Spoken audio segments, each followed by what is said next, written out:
Right at the beginning, a young guy is walking through the school, lost in thought. Suddenly, he gets a text from a friend who is totally different from him. She's super outgoing, always bringing the energy, while Maihara is much more introverted, keeping mostly to himself. Just then, she walks right past him. It's the start of a new school year, but Maihara is already thinking about goodbyes, the spring season, and meeting new people as the year goes on. Soon, the teacher walks into the classroom, introduces herself as Yugi Zawamiki, and asks all the students to write down a few facts about themselves on a piece of paper. She picks one at random, and Maihara happens to be the unlucky one chosen to introduce himself to the entire class. He shares that he moved to this town back in middle school during the winter due to family reasons. But as the teacher looks over his paper, she notices he left the section about his personal interests completely blank. She asks him what he actually enjoys doing, and Maihara basically describes the lifestyle of an absolute slacker eating Cheetos and scrolling through online videos all day. Faced with this utter void of personality, the teacher asks him to list a few more hobbies, just to confirm whether she's talking to an actual human being or an average Discord user. Maihara responds that he likes watching movies. That sparks the teacher's interest, so she asks him to elaborate. Maihara explains that he's really into creature features, specifically crocodile movies and other weird, unconventional films. Moving right along, the teacher calls up the next student.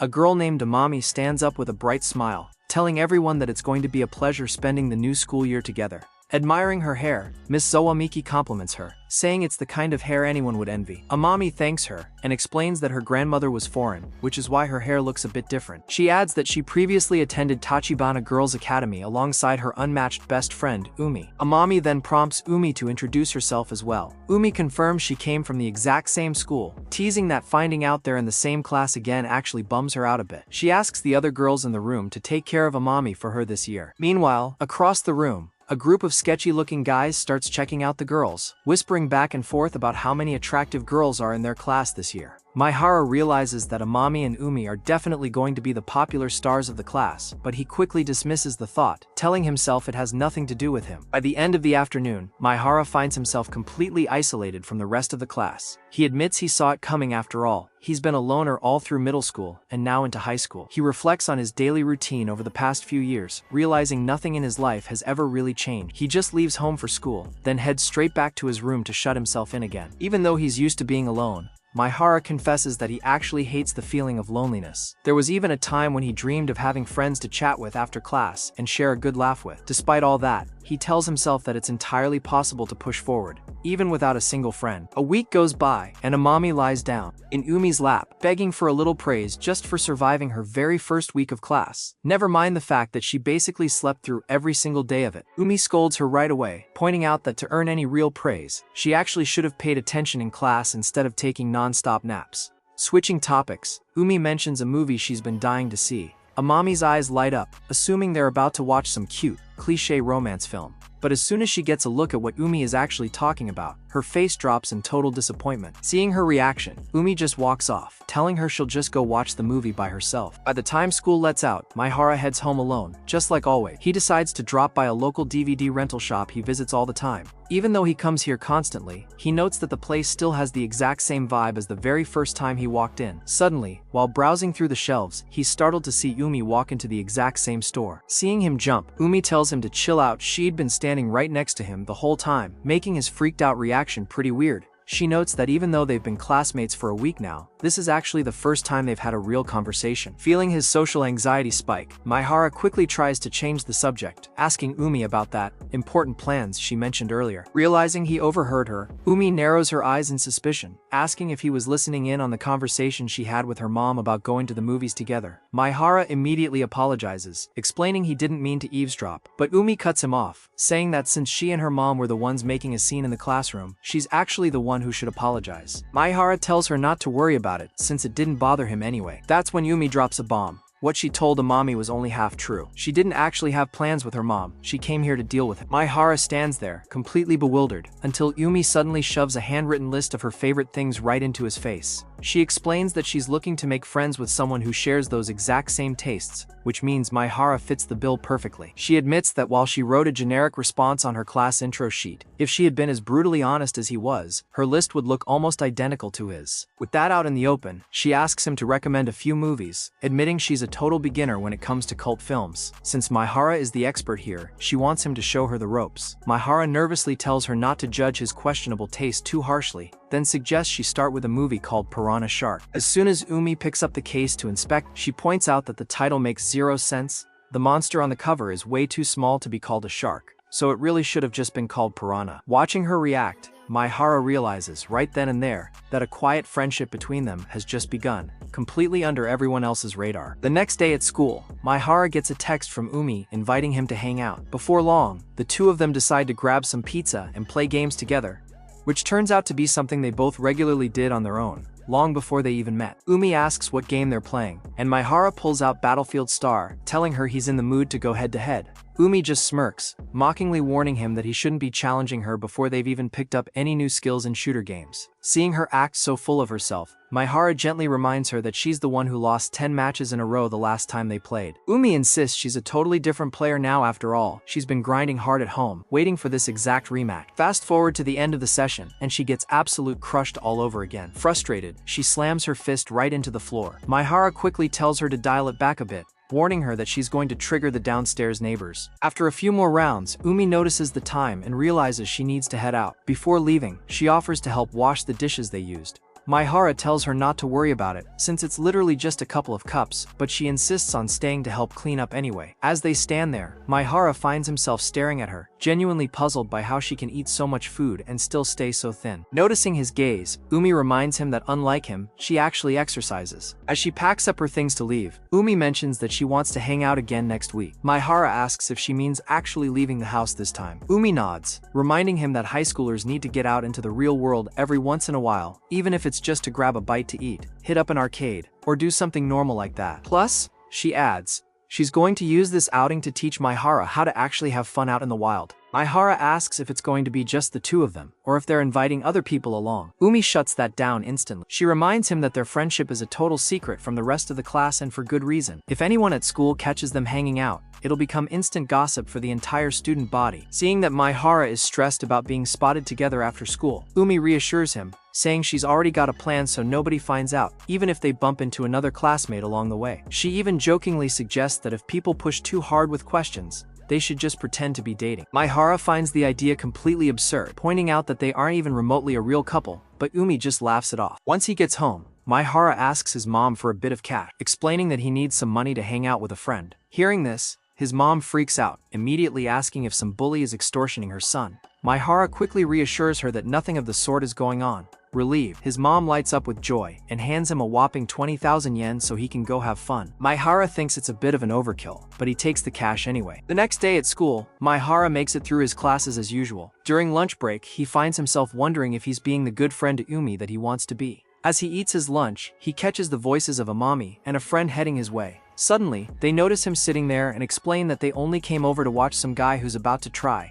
to ask Umi out. Hearing this, the three of them hide out of sight to watch the whole thing play out. Umi listens to the guy's proposal, her face instantly giving away that she is not feeling it at all. After she shoots him down, he asks if she's already seeing someone. Umi replies that she doesn't like anyone right now, making it clear she has zero interest in relationships at the moment. Watching from their hiding spot, Nita remarks that Umi is a tough nut to crack. But Amami points out that the guy pushed way too hard and came on way too strong, because even if a guy is good looking, being that desperate is a total turnoff. Looking at it from that angle, Nita agrees that Umi was obviously going to reject him. Recalling an upperclassman, Amami mentions that he actually tried making a move on her before, which leads Maihara to completely misunderstand the situation, remarking that he didn't expect Amami to be the type of girl to do things behind people's backs. Turning back to Umi, she asks the guy to drop the relationship talk and turns around to walk away. Panicking even more, the guy begs her to wait, saying he still has something to tell her. He desperately asks if they can at least just be friends and forget about the whole dating thing, but Umi holds her ground, standing firm on not wanting any contact with him at all. Shortly after, Amami says goodbye to Mihara and decides to head off with Nita.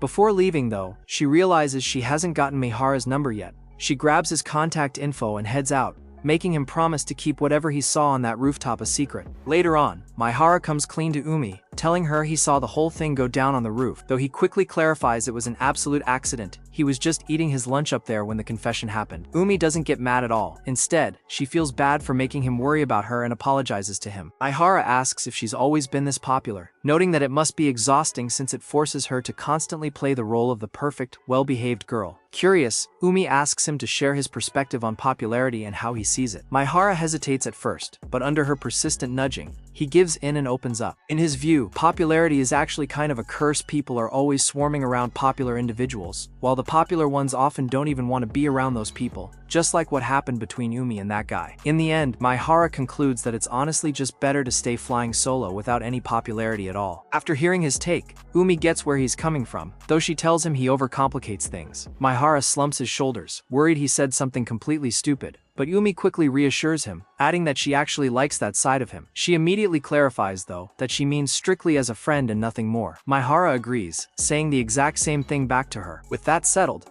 the two decide to jump back into their video game battle to finally settle who's the better player. Fast forward another week, and the day finally arrives for Maihara and Umi to go on their big outing together. And Nida notices that Umi seems unusually happy. Given how distant Yumi's been acting lately, Nida suspects she might have a boyfriend. But as soon as Amami hears that theory, she immediately shoots it down, saying Umi has no plans to date anytime soon, or at least, that's what Umi told her. Later that afternoon, Maihara arrives at the meetup spot and waits for Umi. When she doesn't show up right away, he figures he just got there way too early. Suddenly, Umi pops up right behind him and immediately makes fun of his outfit, pointing out that he's wearing way too much black and looks almost goth. Teasing aside, she gently advises him to think a bit more about color choices when dressing to go out. As they walk, Maihara notes that she actually arrived earlier than their agreed time, just like him. Umi casually replies that she figured he'd show up early, so she did the same to keep him from waiting. They head into a store that Maihara visits pretty often. Umi comments that when she hangs out with her other friends, they never go to places like this, but she isn't complaining. She sees it as a great chance to explore new spots. As they keep chatting, she notices him using formal honorifics with her, so they agree to drop the formality and call each other by their first names. While grabbing a bite to eat, Maihara asks her for a movie recommendation. Umi tells him the one she has in mind can only be found online, a wild title called Angel Shark. She explains it's about a genetically engineered shark with angel wings designed to attack people. Hearing the absurd details, Maihara gets genuinely curious to watch it. Umi excitedly adds that there's even a third movie in the series, thrilled that their watch list for next week is already set. Maihara mentions he has no problem making plans with her every week, but asks if she's really cool with that. Umi reassures him that hanging out on weekends too is totally fine by her. While they're talking, a couple of girls spot Umi with Maihara and recognize her as the girl who rejected that upperclassman. They whisper that Umi is naturally pretty, so she shouldn't need to act so high and mighty. Overhearing them talking trash, Umi suddenly asks Maihara to endure a little embarrassment for her sake. Before he can react, she starts feeding him a bite of food right in front of them. Watching from the side, the two girls are completely baffled, wondering why Umi would turn down a handsome upperclassman just to date an average guy like Maihara. Umi gets annoyed hearing them insult him, but brushes it off. As long as she knows Maihara is a great guy, that's all that matters. To shake it off, Umi suggests heading to the arcade, where they play a bunch of games and have a blast together. During a quick break, Maihara suggests heading home soon since it's getting late. Umi agrees, but says she needs to hit the restroom first. Sitting alone on a bench waiting for her, Maihara finds himself reflecting on the day, realizing he never in a million years imagined hanging out with a girl like Umi. Suddenly, Amami and her group of friends approach him out of nowhere. Spotting the extra backpack sitting next to him on the bench, Amami immediately figures out that he's waiting for someone.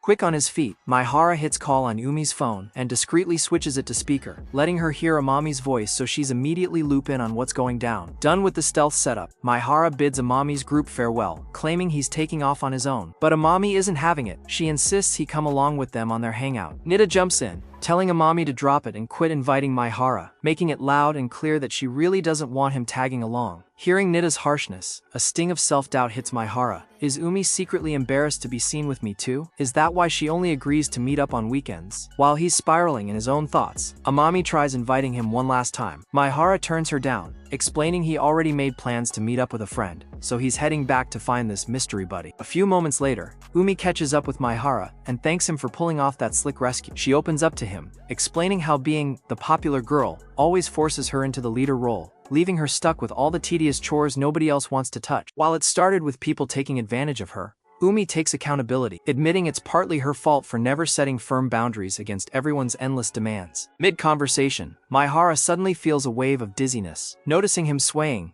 Umi urges him to take a seat on an empty bench at the subway station. Maihara resists, telling her she should take it, but Umi insists. After everything he endured for her today, he's the one who earned the seat. Right then, Amami texts Umi, confessing she thinks she accidentally pissed off Maihara during their awkward encounter earlier. Seeing the text, Maihara immediately feels guilty, apologizing for starting the whole mess. Umi softly shuts down his apology, telling him it's completely fine, that's just what friends do for each other. She gently pats his head, encouraging him to close his eyes and catch some sleep on the train ride back, promising she'll wake him up when they reach their stop, warmly thanking him by his first name. The next day at school, Amami approaches Maihara to apologize for how things went down the previous afternoon. Maihara quickly cuts in, insisting he is the one who owes her an apology. Relieved to see that he isn't actually holding a grudge against her, Amami brightens up, telling him she'll text him later because there's something she really wants to discuss. When the bell rings at the end of the day, Amami comes over to talk to him, dragging Umi along because she feels way too self-conscious to speak with him one-on-one. Suddenly, they spot Nita secretly tailing them. Making a quick decision, the group grabs each other's hands and bolts down the street together,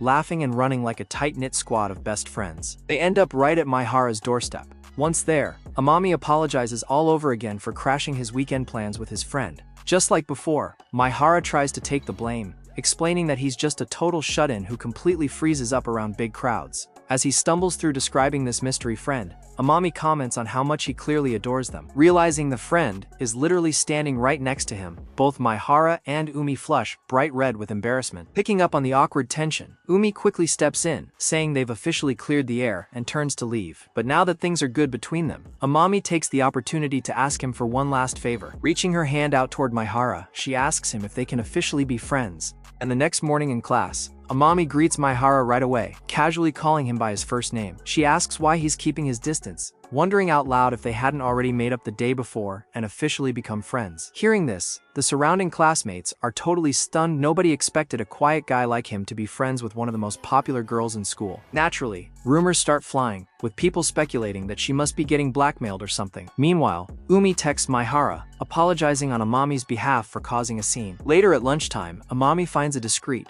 out-of-the-way spot where students rarely hang out and invites both Maihara and Umi to eat together. Sitting down at the table, Maihara can barely process the fact that he's eating lunch with the two most popular girls in the entire grade. He recalls that Amami's original plan was actually to eat with him one-on-one, but Umi stepped in to stop her specifically to keep the rest of the school from cooking up wild theories about them dating. Amami admits she wanted a one-on-one lunch because she knew Maihara hated being in big groups, but Maihara points out that eating completely alone with her would be way too awkward. That was when Amami came up with the idea to bring Umi along, reasoning that having all three of them together would completely shut down any dating rumors. Back in the present, Maihara reflects on how catastrophic it would be if anyone caught them eating together, which is why hiding out in this secret corner was their best option. As they eat, Amami asks if she can try a bite of his food. Maihara mentions that he made the bento himself, since his parents are always super busy. Learning that he cooks his own meals makes Amami feel a little self-conscious, lamenting that she feels less feminine for not being able to prepare her own food like he does. As they keep chatting, the girls discover that he even knows how to make sweets and desserts, which instantly amps up their excitement. Amami asks what the best dessert he's made recently is. Maihara racks his brain for a moment before answering that his current favorite is a souffle pancake made with just eggs and bananas. Hearing that, Amami feels even more outclassed, having hoped she'd at least stand a chance against him in a baking contest. Umi tries to boost Amami's spirits, telling her that her culinary journey is just beginning and she can't give up so easily. Maihara reassures them both, explaining that making souffle pancakes is actually super simple if you follow a few basic steps. But Amami protests that things are never as easy as he makes them sound, though she definitely makes it clear she'd love to try them. Hearing her enthusiasm, Maihara offers to make a batch for her. Amami immediately asks if she can come over to his house that very afternoon so she can try them as soon as possible. Before he can even answer, she dashes off, leaving the two of them behind while yelling back that she's going to buy some tea for them to drink with the pancakes. Left alone with Maihara, Umi chats with him about Amami's infectious, radiant energy. She notes that Amami is the type of person who genuinely doesn't care what other people think, which is why she has zero problem being seen with Maihara on her list of public friends. With that in mind, Umi asks if he's already suffering from the envy of the other guys at school. Maihara says no, noting that no one has done anything mean to him yet. Still, Umi tells him to let her know immediately if anything does happen. Maihara insists his conscience is clear and thinks everything will be just fine, but Umi reminds him that Amami is literally the prettiest girl in school, which means the other students are bound to get jealous simply because Maihara is close to her. As they debate Amami's looks a bit more, Umi adds that there's a strong chance Maihara might end up falling for her pretty quickly. Meanwhile, in another corner of the school, Nita asks Amami why she suddenly took such an interest in Maihara out of nowhere. Amami tells Nita that he just seemed like a genuinely good person person who actually has his own opinions, something she values deeply in people. Once classes wrap up, Amami meets up with Umi and Maihara at his house just as planned. He whips up the promised batch of soufflé pancakes, and the second Amami takes a bite, she's completely blown away by his skills in the kitchen. She laments that even when she follows a recipe, she always manages to mess up somewhere. Umi points out that Amami tends to rush through everything haphazardly, so it's only natural her food turns out wrong. Amami snaps back that Umi is hardly a master chef either, recalling the time Umi tried to bake cookies and ended up creating literal rocks of charcoal. After finishing off the pancakes, the trio decides to play some video games. To everyone's surprise, Amami starts picking up the controls effortlessly, even though it's her very first time playing. Umi ends up taking a total beating in the game, stunned that a beginner like Amami is wiping the floor with her. Maihara leans in close to Amami to ask how she pulled off her last attack combo, while Umi sits off to the side, watching them lean in close, a faint flash of sadness in her eyes. When night falls, the girls say their goodbyes and leave Maihara's house. On the walk home, Amami mentions that she'd love to do something nice to thank Maihara for being such a great host, but Umi makes it clear she won't be joining them next time. Hearing this, Amami immediately calls Maihara to ask if he's free that coming Friday. As soon as she hangs up, Umi asks what he said, and Amami replies that he's going to be busy. The moment she hears that, Umi suddenly bolts back in a panic, claiming she left her phone at Maihara's place. She rings his doorbell, and as soon as he opens the door, she just smiles, says, "See you tomorrow," and turns right back around. Maihara stands in the doorway, utterly confused. The very next day, Umi heads back over to his place so they can game together again. During their session, she mentions that the manga he lent her is actually amazing. Hearing this, Maihara remembers that he bought the latest volume while it was on sale and offers to let her read it. The second Umi sees the book, she instantly shuts off the console, scolding him for not telling her he had it sooner. Maihara admits he hasn't even read it himself yet, giving Umi the idea that they should read it together right then and there. But as they flip through the pages side by side, they hit a sudden romantic kiss scene between the main characters, leaving both of them flushing bright red with embarrassment. Well, look at that, looks like good old Cupid is sneaking in a couple of arrows here. Still, Umi is just happy the manga got a proper happy ending. Feeling nostalgic, she suggests rereading the entire series from volume 1 all the way to the finish. As the minutes tick by, Maihara realizes it's been ages since he read anything with this much concentration. His back starts to ache a bit, so he decides to go make them some coffee. But when he turns around to check on Yumi, he notices she's already drifted off to sleep right there on his bed. Wrapped up in the cozy vibe, Maihara feels a wave of drowsiness hit him too, and before he knows it, he falls asleep on the bed right beside her. Out of nowhere, he gets woken up by his mom. Seeing the scene, she immediately calls Umi's mom to explain the whole situation, suggesting that Umi just stay the night and head home the next morning, since it's way too late for a high school girl to be walking home alone. She tells Umi to go take a quick shower, then turns to have a talk with Maihara. She asks him point blank how long he's been bringing a girl over to their house without her knowing. Maihara confesses that Yumi has actually been coming over for about 2 months now, but quickly clarifies that they are strictly just friends. After heading back up to his room, Maihara starts tidying up the space until Umi appears at the door. She mentions that she had to borrow one of his oversized hoodies because his mom's pajamas didn't really fit her right. Maihara tells her it's totally fine, but offers to leave the room so he can sleep on the living room couch instead. The second he turns to go, Umi pulls him right back, explaining that since she took a nap earlier, she isn't sleepy at all. She suggests he stick around in his room for a bit, so they can chat until they get tired again. She starts teasing him, jokingly saying she really ought to watch out for a dangerous guy like him who brings a drop-dead gorgeous girl straight into his bedroom. Maihara just deadpans back, reminding her that she's the one who passed out like a log in the middle of the afternoon. Realizing he's right, Umi admits she really dropped her guard especially for a girl and promises to reflect on her life choices. Shifting the mood, Umi suggests they finally come clean to Amami about their friendship so she's fully in the loop about what's going on between them. Maihara agrees, but suggests leaving that specific talk just between the two of them, given their long history as best friends. With that settled, Maihara stands up to leave for the night, but Umi calls out to him one last time, saying she has one final thing to tell him before he goes. Maihara tells her to go ahead. Umi simply looks at him and softly says, "Good night." Flustered to the core, Maihara stammers out a quick goodbye and slams the door shut in record time. The next morning, Maihara walks Umi all the way back to her place. Her mom opens the front door, introducing herself to Maihara as Sora, mother of the troublesome Umi. As soon as they step inside, Sora launches into a gentle lecture, explaining that while she doesn't mind Umi going out, she expects her to actually communicate where she is so she doesn't worry herself sick like she did yesterday. Umi apologizes to her mom and promises to do better next time. Dropping the lecture, Sora turns her attention to Maihara and starts striking up a friendly conversation, curious to know how he managed to get so close to her daughter, especially considering that when Umi first asked Umi that very same question, she didn't get a straight answer out of her. Umi immediately cuts into their conversation, assuring Maihara that he doesn't have to spill anything to her mom if he doesn't want to. But Sora keeps pushing, arguing that since Maihara is the very first boyfriend Umi has ever brought home, it's only right that she knows how they met.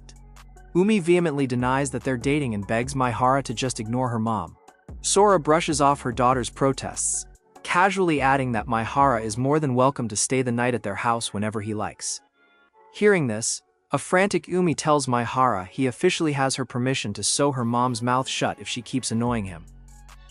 Later that afternoon, the two head off to school. During class, the teacher announces that the annual cultural festival is happening next month and decides to draw lots to choose the student representatives in charge of organizing the event. As luck would have it, Maihara gets picked as the male representative. Right away, the guys in class start mocking him, whispering that whichever girl gets paired up with him is in for absolute misery.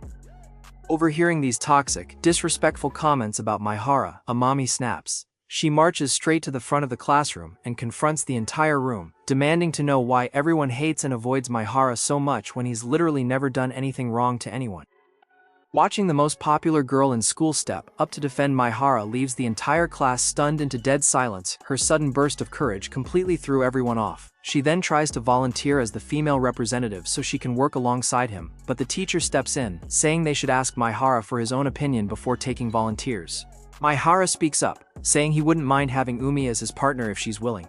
But before anyone can react, Umi holds up her drawn slip of paper, revealing that she was actually the one picked by the raffle. Before Amami can protest the draw, Umi gives her a quick slap on the head, pulls her aside, and sternly explains that Amami reacted way too emotionally back there.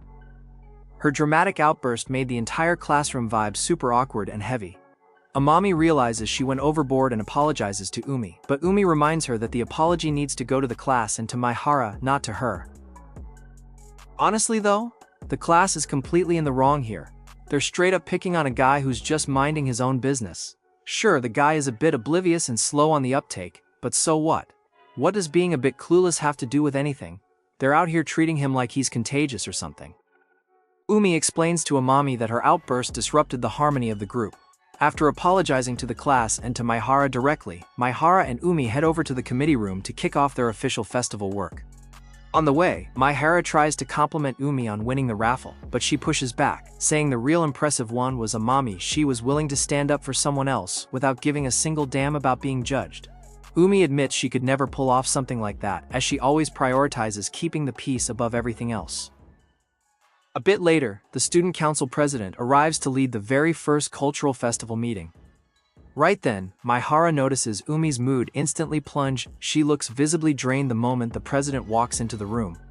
Seeing her spirit completely deflate, Maihara immediately starts beating himself up, wondering if her sudden gloominess might be his fault. By the end of the day, Amami thanks Umi for stopping her before she said anything even worse to the class. Umi quickly brushes it off, claiming that arguing over school activities is just exhausting. Still, when Amami affectionately calls her a prince, Umi finds herself briefly slipping into nostalgic memories of their shared childhood. The next day, Maihara and Umi announce to the class that everyone will be participating in the cultural festival exhibition, but the news is met with collective groans, especially after their original maid cafe idea gets shot down. Looking to spark some enthusiasm, Umi dangles a bribe. If everyone pitches in now, she might consider releasing cosplay photos of Amami and Nita later on to boost foot traffic. Behind the scenes, Umi's secret master plan is to leverage her friend's insane popularity so their class can win the festival's popularity vote, all while she stays safely in the background orchestrating everything. Seeing the room fall into dead silence with zero ideas on the table, Maihara steps up to break the ice, proposing they create a massive art mosaic made entirely out of recycled cans. Later on, while chatting about the committee work, Umi comes clean to Maihara.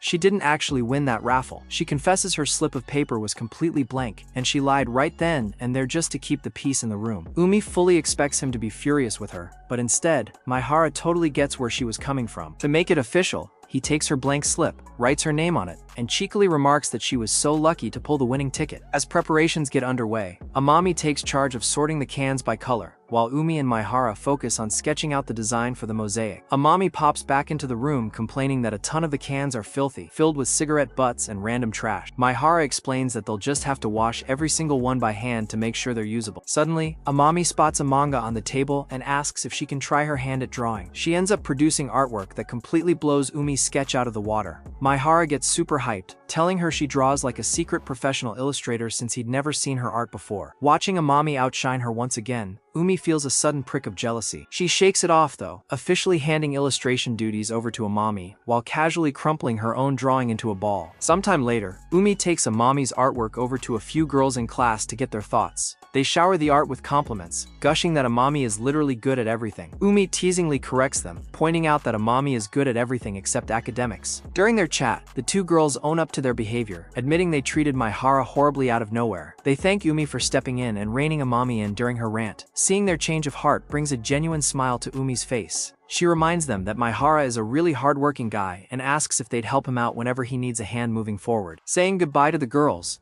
Umi heads on her way until her phone buzzes with a text from Maihara himself, congratulating her on doing an outstanding job. Playing along, Umi playfully demands even more praise. Maihara continues to stroke her ego, agreeing that she's a huge hard worker, but gently advises her to go get some rest after all. It's already Friday night. Later that evening, while working on the mosaic draft all by himself at home, Maihara can't stop thinking about his moments with Umi. Hit by a sudden wave of longing, he gathers his courage and decides to give her a call even though she's currently out at karaoke with her friends. Despite his burning embarrassment, he manages to invite her over to his place. Umi instantly catches on that he's missing her and starts teasing him mercilessly, demanding he explicitly admit he just wants to see her right now. Flustered and annoyed, Maihara threatens to hang up and work on the project alone, but Umi drops the act and admits she was actually feeling pretty lonely herself, agreeing to head right over. Noticing Umi getting ready to leave, Amami senses something is up and comes over to ask what's going on. Umi makes up an excuse, claiming an unexpected emergency came up and she has to head home early. Arriving at Maihara's apartment, Umi checks out the mosaic project and notes how far along it's coming. Soon, exhaustion starts to hit her, and she asks if she can lie down for a bit. Maihara tells her she can go ahead and sleep if she wants, promising to keep working on the design in the meantime. Umi teasingly calls him out for being way too forward, reminding him that his own mom gave her official permission to kick his butt if he tried anything funny. Midway through his work, they are abruptly interrupted by a knock at the door. It's Amami. The second he opens the door, Amami asks for Umi point blank, knowing she's inside. Catching sight of her, Amami explains that she's just stopping by and has no intention of ruining their special moment. Maihara asks her when she first started suspecting something was going on between them. Amami reveals she put two and two together after noticing Umi kept making excuses about going straight home. She admits how deeply hurt she feels, knowing Umi lied about heading home just to secretly meet up with him. Seeing the tension rise, Maihara steps in to take the heat, claiming he was the one who asked Umi to keep their hangouts a complete secret. Amami turns to Umi and asks if he's telling the truth, but Umi stays completely silent. Her silence only infuriates Amami further, making her feel like Umi doesn't trust her at all. Despite being best friends for years, cornered by the confrontation, Umi plunges into a painful spiral of childhood memories. She remembers how Amami was always the shining center of attention, loved, praised, and adored by everyone, while Umi constantly felt tossed aside, reduced to a mere side character in her best friend's story. Unable to face it, Umi quietly tells Amami she doesn't want to talk about whatever she's demanding answers for. She slips her shoes back on and gets ready to leave, but before walking out, she turns to Maihara and apologizes for dragging him into her mess. The next day, Maihara stares at his phone, desperately hoping Umi will at least leave his messages on read, but she doesn't even open them.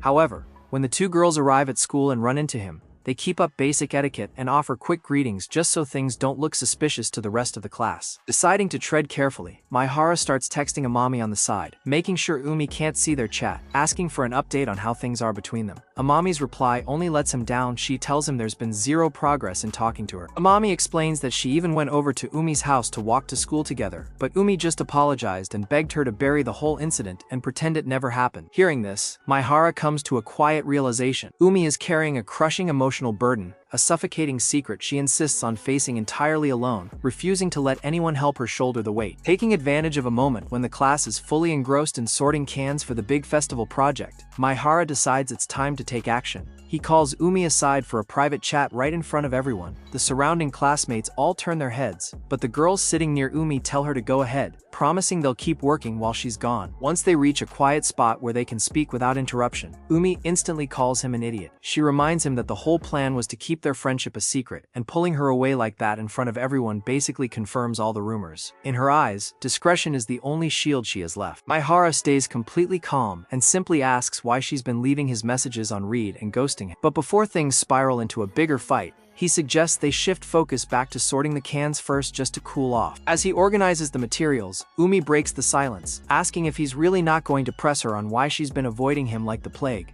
Maihara replies that while he'd love to know, he has zero intention of forcing it out of her. He reassures her that he'll respect her space, even if she chooses to stay silent forever. Umi sighs, telling him that being this nice is going to turn him into a complete pushover, warning that bad people will end up taking advantage of him, people just like her, whom she bitterly labels a coward. She then sets a hard deadline to resolve all the mess between them. She promises to explain everything right after the cultural festival wraps up. Maihara accepts her terms, agreeing to wait and see how it all plays out. Fast forward to the climax of the school year, and the cultural festival is finally underway. Maihara meets up with Umi on the school rooftop to have that long overdue talk. The second he gets up there, he uses a smooth excuse to take her hand, claiming it's just because her hands feel freezing cold. Out of nowhere, Amami bursts onto the rooftop accompanied by two former classmates from their middle school days. Seeing them, Umi finally decides to lay bare the past trauma she's been carrying. She points out that those two girls were only ever Amami's friends, never hers, and announces that it's finally time to talk about her deep-rooted inferiority complex when it comes to Amami, and flashes back to her past. While walking with those same childhood acquaintances, they mention that they're going to nominate Umi as their representative for Tuho. Hearing this, Umi promises to give it her absolute all. However, looking down the path, she spots a young girl sitting all by herself, looking miserable. When the girl turns around, it's none other than a young Amami. Telling her friends she has something to take care of, Umi walks over to Amami, who is crying alone on a park bench. Umi greets her softly, asking what grade she's in. Amami explains that she just moved to the area, so Umi asks why she's wandering around alone and where her friends are. The questions hit a raw nerve. Amami gets tearful, remembering that she doesn't have a single friend here. Before transferring, everyone avoided her simply because her looks didn't fit the usual standard, and she's terrified the exact same thing will happen to her at this new school. Hearing her plight, Umi warmly invites Amami to walk home with her. As Amami stands up, Umi suggests they call each other by their first names, and just like that, their friendship is born. Sometime later, Umi introduces Amami to her friends, Sani and Manaka. They instantly shower Amami with compliments and welcome her into their group. Umi recalls how her new best friend seemed to light up every room with that captivating smile, making everything feel bright and perfect at least, for a while. Flash forward to middle school, and Umi and Amami end up in the exact same homeroom class. Amami is absolutely thrilled to be together, but noticing their other friends were placed in a different class, she suggests they all meet up for lunch every now and then. One of their peers pulls Amami aside, warning her not to cling too tightly to Umi, teasing that the other transfer students might make fun of her for it. But Umi steps up, encouraging Amami to just be herself and act natural. When Amami introduces herself to the new class, she instantly wins everyone over. Her charming, radiant energy captivates the entire room. Watching her, Umi realizes Amami has a natural talent for making friends, a stark contrast to herself, since Umi was never good at drawing a crowd. Out of nowhere, Umi overhears a few girls whispering that being friends with someone like Amami is a serious point of pride. At the time, Umi feels completely confused, not quite understanding what they mean by that. By their third year of middle school though, the harsh reality finally clicks. As Amami transforms into the beloved, undisputed leader of the class, Umi notices that everyone deeply envies their close bond. Hoping to keep their group together, Umi invites Sanae and Manaka to go to the movies with her and Amami, but they turn her down. On her walk home, Umi gets a painful surprise. She catches those exact same girls going behind her back to invite Amami out, completely icing Umi out of the picture. Amami tries to bring up Umi to the girls, but they quickly brush it off, making up a lame excuse that Umi is way too busy studying and won't be able to hang out anywhere. Back in the present, Umi finishes laying bare her entire story leading up to high school. Hearing it all, Amami finally understands everything, realizing that Yumi's excuse about school tuition being too expensive was never the real truth. In reality, Umi was just desperately trying to escape the stressful school routine and the suffocating burden of being the popular girl's friend. Yet despite everything, Amami kept chasing after her. Hearing her friend's outburst, Amami speaks up, saying it was obvious she would always go after Yumi, because, just as Umi pointed out,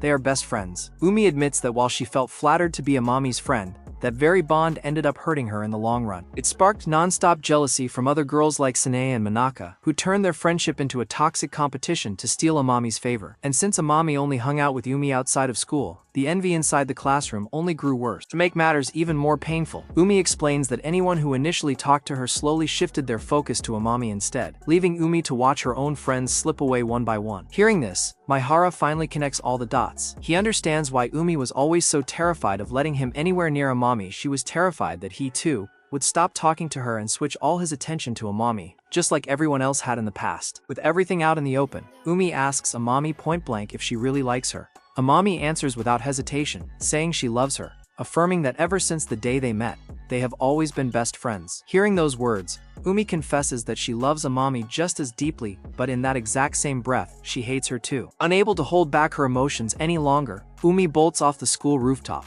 Maihara heads straight down after her, knowing there are still things he needs to say. Stepping into an empty classroom, Maihara finds Umi sitting alone in a chair, staring lost out the window. He approaches her gently, noting that running off like that isn't like her at all. He tells Umi that she's honestly an incredible person to carry all that heavy pain inside for years without ever letting it break her or show on the outside takes an immense amount of strength. Umi agrees that she's worked absurdly hard to keep it all contained, quietly asking Maihara to praise her just a little bit more. Meanwhile, Nida walks up the staircase toward the rooftop. On her way up, she passes the other two middle school acquaintances coming down, but she ignores them and heads straight for Amami. Nida asks Amami what's on her mind, having noticed her looking deeply lost in thought. Amami brushes it off, saying it's nothing serious, she just needs to figure out how to properly fix things. Back in the classroom, Umi breaks down to Maihara, bitterly calling herself a horrible, rotten person. She realizes she ended up doing to Amami the exact thing she was terrified others would do to her. She lied, hid things, and kept Maihara completely secret from her best friend, all out of a desperate fear of losing him. Desperate, she asks him what she's supposed to do now. Maihara thoughtfully suggests that Umi take a temporary break from their friendship. If she truly wants to reconcile with Amami and heal that bond, she needs to step away from him for a little while to focus on her best friend. Umi looks at him and softly asks if he'd be sad to distance himself from her. Maihara admits that he really would. In that quiet moment, Umi finally understands just how much their friendship truly means to him, and it makes her genuinely happy to know how much he truly values being by her side. After their talk, Umi and Maihara head back up to the rooftop where Amami is waiting. Spotting them coming up together, Amami notices just how close Umi has gotten to Maihara. Umi doesn't hide it, admitting that they have indeed grown really close. Amami asks her point blank if Maihara is more important to her than she is. Umi softly replies that both of them are equally important to her, and apologizes for keeping her friendship with Maihara hidden all this time. Hearing this, Amami bursts into tears, confessing that she felt like Umi didn't see her as a real friend anymore, and had found someone way better in Maihara. Umi gently steps in, explaining that she has decided to take a temporary break from hanging out with Maihara. Startled, Amami turns to Maihara to ask if he actually agrees with this idea, and he calmly confirms that he fully respects Umi's decision. Even though Amami understands where they're coming from, she calls them both total idiots. Umi explains that this pause is necessary for them to move forward. She wants to stop being a fake, surface-level friend and become a true equal to Amami. Still, Amami points out that while this plan might help the two of them, Maihara is the only one getting the short end of the stick, essentially losing his friend temporarily just so she doesn't feel left out. To clear the air, Amami sets one condition before she'll officially accept them as her friends. She demands that Umi and Maihara hold hands during the entire school cultural festival. As they walk around the festival awkwardly holding hands, Nida suddenly pops out of nowhere, snaps a picture of the flustered duo, and takes off, completely satisfied with her little prank. Continuing their tour, Umi drags Maihara toward the school's haunted house. Maihara protests that he hates that kind of stuff, but Umi reminds him that he's obsessed with cheesy horror movies and forces him inside anyway. The second the very first zombie actor jumps out, Maihara loses his mind, pleading with Umi not to leave him behind. Umi, showing zero mercy, casually walks ahead just to watch him squirm in terror. Once the festival wraps up, Maihara brings both Umi and Amami over to his place to hang out.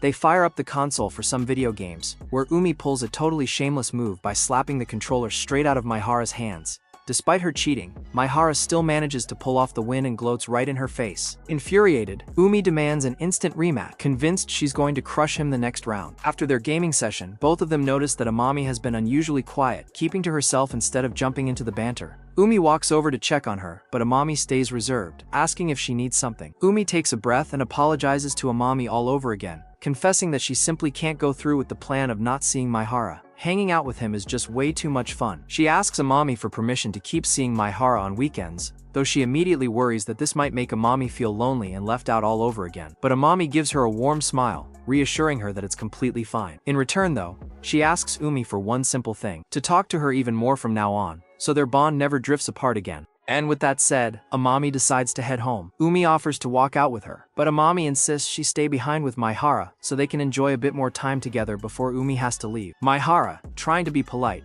says he's getting kind of tired anyway, so it doesn't really matter whether Umi stays or goes. Catching on to his bad attempt at acting cool, Amami calls him out and forces him to let Umi stick around at his house longer. As night falls, the two of them settle in to watch a movie together. Catching a glimpse of Umi smiling beside him, Maihara blurted out that she looks way cuter than usual like that. Blushing at his sudden comment, Umi looks him dead in the eye and asks if he likes her, leaving Maihara completely flustered. After the movie wraps up, Maihara walks Umi all the way to her front gate to say goodbye. Standing at the entrance, Umi repeats her question from earlier, but this time, she leans in and plants a gentle kiss on his cheek. She whispers with a smirk that she's saving a kiss on the lips for when Maihara finally admits that he likes her back. The next morning, Maihara wakes up from a strange, unsettling dream where his mother was crying uncontrollably, while his father placed a hand on his head before vanishing into thin air. Sitting up in bed, Maihara realizes with a heavy sigh that this is the first time he's had that nightmare since starting high school. Grabbing his phone, his mind instantly drifts back to yesterday, to Umi kissing his cheek and confessing her feelings.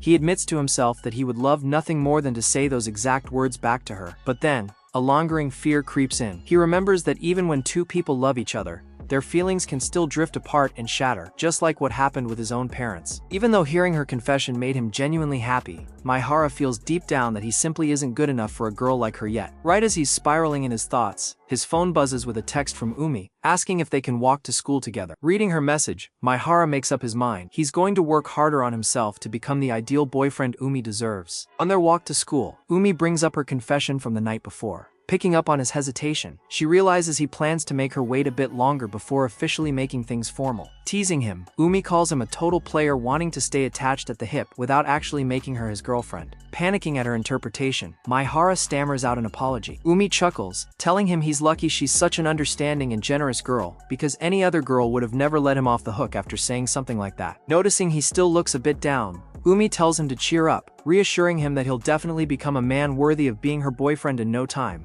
Maihara gives a quiet yeah, still feeling a bit uneasy inside. Noticing his lips look super dry, Umi pulls out her lip balm and offers to apply it for him. After she gently swipes it across his lips, Maihara gets visibly flustered and asks if this is the exact same lip balm she uses every day. Umi nods with a mischievous grin, bursting out laughing when she realizes he's freaking out over the indirect kiss they just shared. Trying to save face, Maihara quickly mutters that he doesn't even care anyway, until Umi giggles and confesses that this lip balm is actually brand new, meaning she was lying to him the whole time. To make up for it, she hands the lip balm over as a gift. Maihara accepts it and immediately quickens his pace, while Umi teases that once they get even closer, they'll officially be sharing the same lip balm. Once inside the classroom, Nida suddenly confronts Maihara, calling him director, out of nowhere, and leaving him completely confused. Nida explains that she's using the nickname because of his huge role on the cultural festival's organizing committee. Maihara thinks back to how well their class presentation was received, recalling how they even scored a special award for their efforts. Nida quickly shifts the topic, asking point-blank if he and Umi are actually dating. Before Maihara can even open his mouth,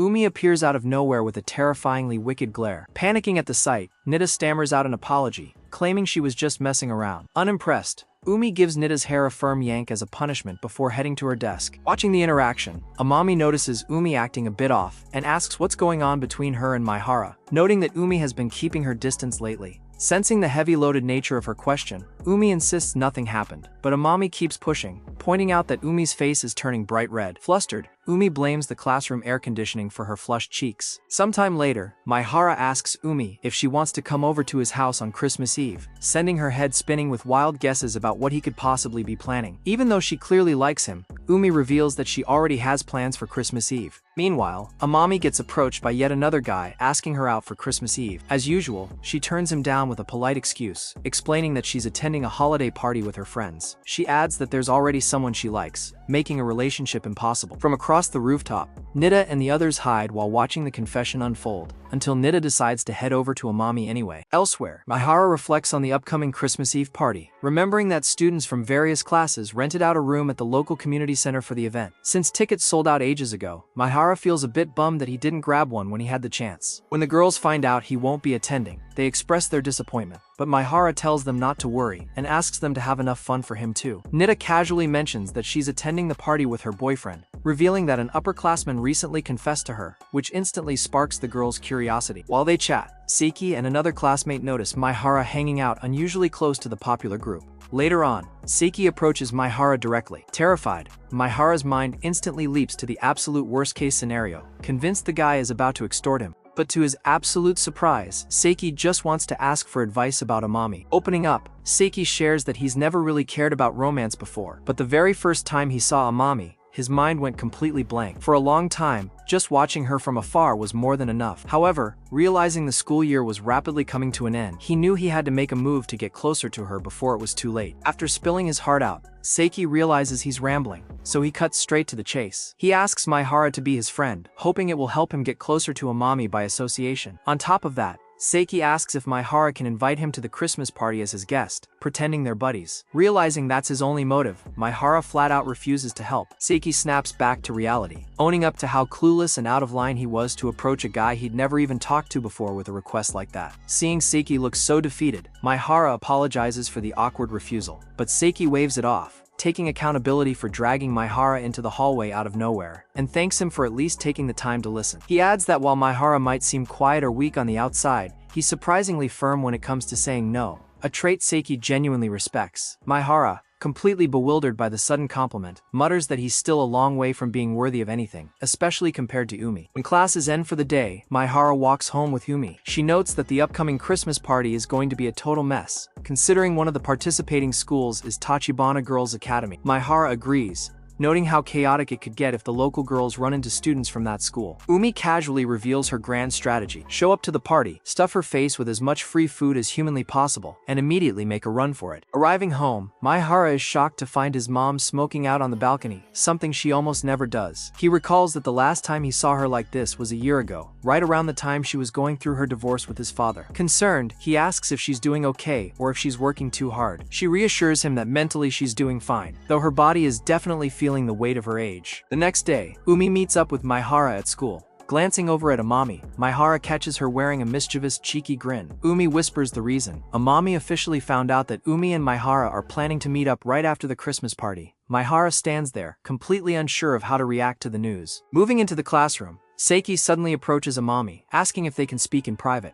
As the two step out into the hallway, Umi turns to Nida and asks if she isn't going to tail them to eavesdrop. Nida scoffs, saying everyone already knows Seiki likes Amami, and everyone knows Amami rejects every single guy who asks her out, so she has zero interest in watching a story play out when she already knows the ending. Sure enough, a few minutes later, word spreads through the classroom that Seiki was shot down by Amami, confirming what everyone already knew was coming. Seeing her best friend walk back in, Umi decides it's time to check in on Amami, to ask her how things went. Meanwhile, Maihara goes over to talk to Seiki, gently telling him that he might have rushed into things way too fast. Seiki nods in agreement, admitting that rationally, the best thing for him to do now is move on and look forward. Shifting his attention to Maihara, Seiki remarks that the guy is super lucky to be dating a girl like Umi. Maihara quickly clarifies that they aren't actually dating yet, prompting Seiki to advise him to lock things down as soon as possible. He points out that Umi is becoming just as popular as she used to be, which catches Maihara's attention. Curious, Maihara asks for details. Seiki explains that he's overheard a ton of guys complimenting Umi's looks lately, with a few even asking Seiki to introduce them under the excuse of just messing around. Seiki warns Maihara not to let Umi slip away, emphasizing that he needs to act way faster than he is now. Feeling surprisingly comfortable around Seiki by the end of their chat,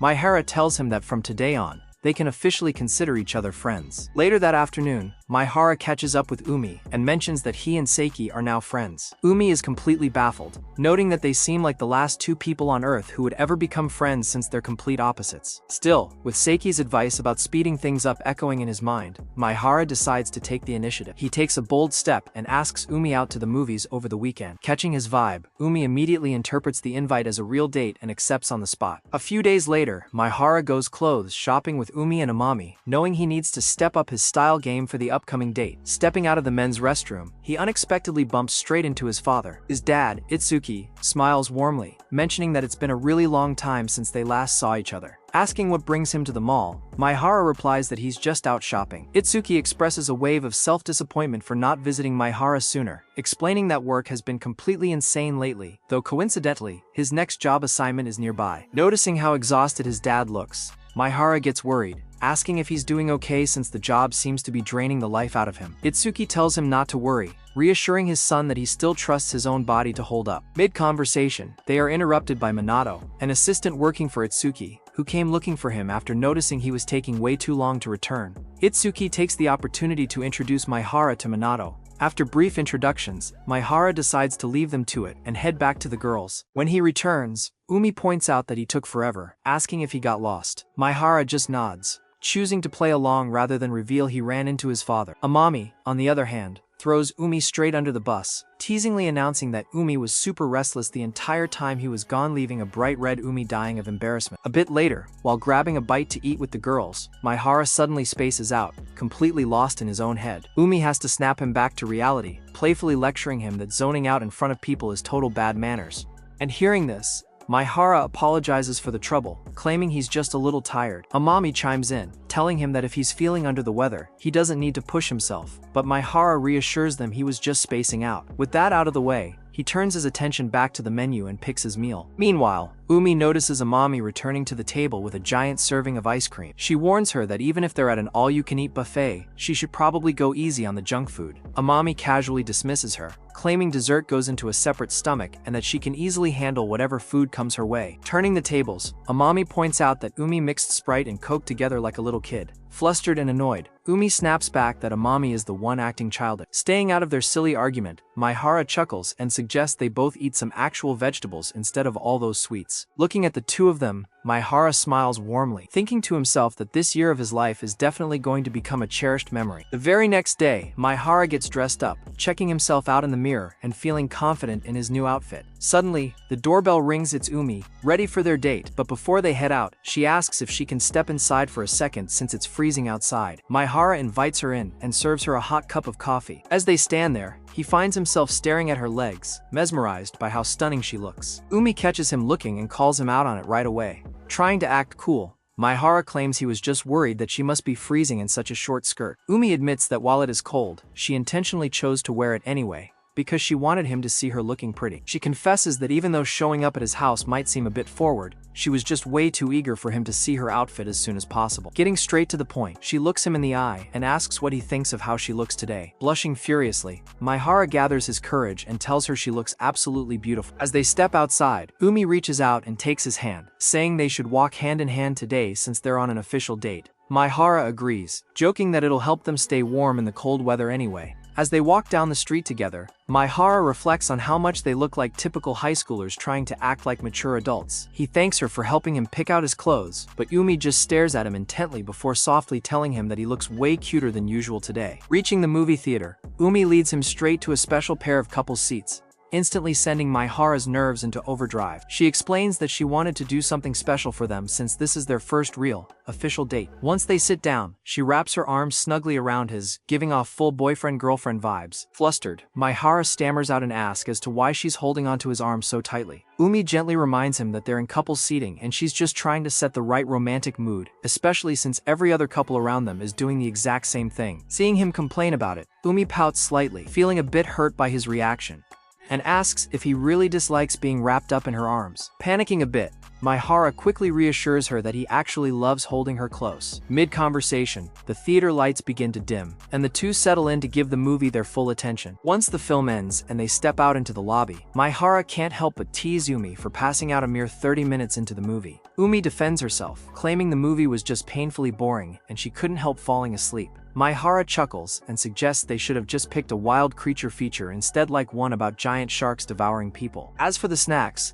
both of them complain that the food portions were way too small, prompting Umi to suggest grabbing burgers to make up for it. Maihara agrees on the spot, adding that he's definitely ordering a side of fries too. Walking down the street, Umi spots a place up ahead that she's dying to visit with him. She points straight at a neon red sign for a karaoke bar. Finding out she wants to take him to karaoke, Maihara is caught completely off guard, confessing he's never stepped foot in one before. Umi reassures him, pointing out that today is all about first times, and seeing him still hesitate, she grabs his arm and playfully threatens to drag him inside by force. After belting out her very first song, Umi turns to Maihara and asks what he thinks of her vocals. He honestly compliments her, saying she's an incredible singer. Taking the praise in stride, Umi boasts that she really is great at singing, though it's been a while since she last let loose. She then urges Maihara to hurry up and pick a song himself, but when he admits he hasn't chosen one yet, Umi suggests they sing a duet together so he can feel more comfortable opening up. Leaving the karaoke box after their duet, Umi groans that her throat and body are completely spent. Maihara reflects that singing with someone was a total first for him, but thanks to her, it became a wonderful memory instead of an embarrassing one. Suddenly, a cold breeze hits Umi's bare arms, prompting her to wrap her arms around Maihara to steal some warmth. Cuddled close, Umi softly asks what he really thinks of her. His mind instantly flashes back to the night she kissed his cheek, promising a real kiss on the lips once he admitted he likes her back. Maihara wrestles with himself, questioning if he's finally ready to speak those words and step up as her boyfriend. Umi reassures him that while she wants to hear it from his own lips, she isn't going to force him. Catching him glancing around nervously at passers-by, she whispers that he can just whisper it softly right into her ear so only she can hear. Even though she's practically begging for it, Maihara still feels a lingering doubt about whether he's worthy of calling himself Umi's boyfriend.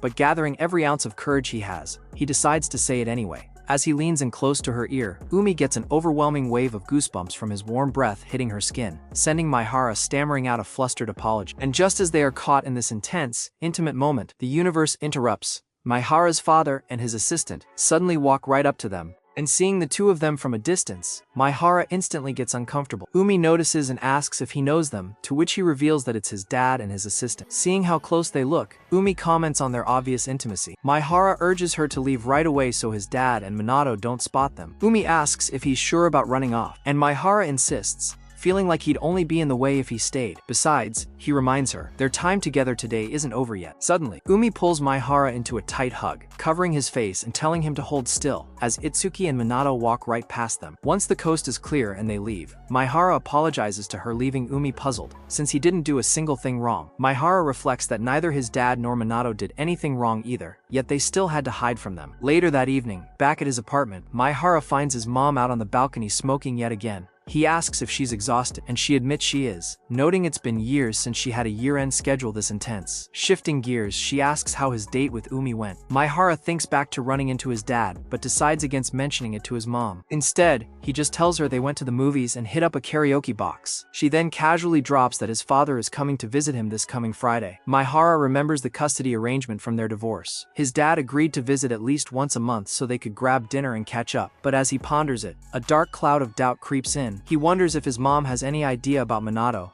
the assistant who seems way too close to his dad. He catches himself wondering whether his dad's relationship with Minato started before or after the divorce. The timeline is a blur. If Itsuki really cheated, did his mom ever find out before calling it quits? Noticing her son spiraling into deep thought, his mom steps closer, pointing out how terrible his expression just became. Maihara quickly apologizes, claiming he's just worn out. She suggests he go take a warm bath while she cooks dinner. But before heading to the bathroom, Maihara hesitates, then asks out of the blue if she still holds any feelings for his dad. Caught off guard, his mom admits that deep down, she still cares for Itsuki so much so that she even hid away their old family photo album. They end up pulling out the album and flipping through the photos together. Maihara resolves to keep everything he saw earlier entirely to himself, knowing it's the best way to protect the quiet, peaceful life he currently shares with his mom. A few days later, Umi comes over to Maihara's place and finds herself completely mesmerized by how cute he looked as a little kid in the family album. Suddenly, Maihara appears right behind her and his mom, demanding to know what on earth they're doing. Umi giggles, gushing over his childhood photos, and cheekily announces that she's taking a picture of him totally naked home with her. Maihara loses his mind, yelling at her to put the photo back down immediately and not even think about taking it home, as if it were no big deal. Later on, Maihara's mom asks him to hand over her cigarettes. Finding the request odd, he notices she's starting to smoke at the most random, inconvenient times. Mid-conversation, she asks him not to talk too much about their family situation with Yumi. Maihara immediately catches her drift, reassuring her that he won't spill a single detail. When he meets up with Umi again, he mentions his upcoming Friday plans, explaining that he's meeting his dad to catch up over dinner. Umi instantly deduces that he's going to bring up that suspicious assistant, but Maihara admits he hasn't decided whether to ask about Minato yet, though it's definitely on his mind. Shifting gears, he reminds her that they really need to lock in and study every single day for their upcoming exams. During lunch the next day, Maihara eats with the girls, but realizes Seiki is missing. He casually remarks that it would be way more fun if all their friends ate together. Amami eagerly asks what's on the menu today, and Maihara reveals he has leftover pancake batter from breakfast, so he's planning to whip up another batch. Amami gets super hyped, but Yumi immediately shuts down her excitement, reminding her that she needs to focus strictly on studying after all. Amami is the one student constantly scraping by on passing grades and living in retakes. Maihara manages to bring Seiki into the fold, though Seiki hesitantly asks if it's really okay for him to tag along with the group. Maihara reassures him that Amami had zero objections to him joining, so everything is totally fine. Plus,